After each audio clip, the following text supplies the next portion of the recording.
in my opinion, I feel that, or let me put it back, let me make a more personal comment. While I was growing up, I would travel very often to the United States, and I would watch a whole lot of Bollywood musicians and Bollywood composers perform concerts across America. Sometimes I would watch them even in Europe, I would watch them in Russia, watch them in all these different countries. And I would see that these Bollywood composers and Bollywood musicians were always able to fill complete stadiums, they were able to fill complete arenas, and they would get huge crowds. But the only people who would show up for their concerts are people from the Indian diaspora. So and I'm not talking about movies, I'm talking purely about the music. Purely about the music because I'm a musician. Because Bollywood music, barring a few exceptions, had not actually broken cultural barriers. They were just catering to people from within India and the diaspora all over the world.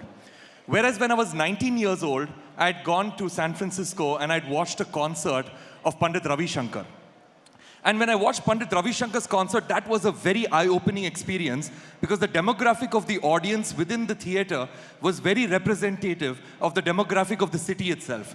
The city had a 70% Caucasian population. It was 70% Caucasian population in the theater, 5% Asian population in the city, 5% Asian population inside the theater. And I realized that this gentleman, Pandit Ravi Shankar, is playing pure Indian classical music and traditional music.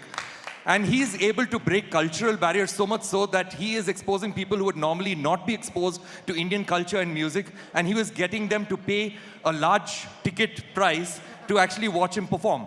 And then that is when I realized that it's the traditional musicians who are doing this. And at the same time, conversely, in India, now he made Indian music popular all over the world. Everybody knows who Pandit Ravi Shankar is, correct? Everybody knows who he was? Yes?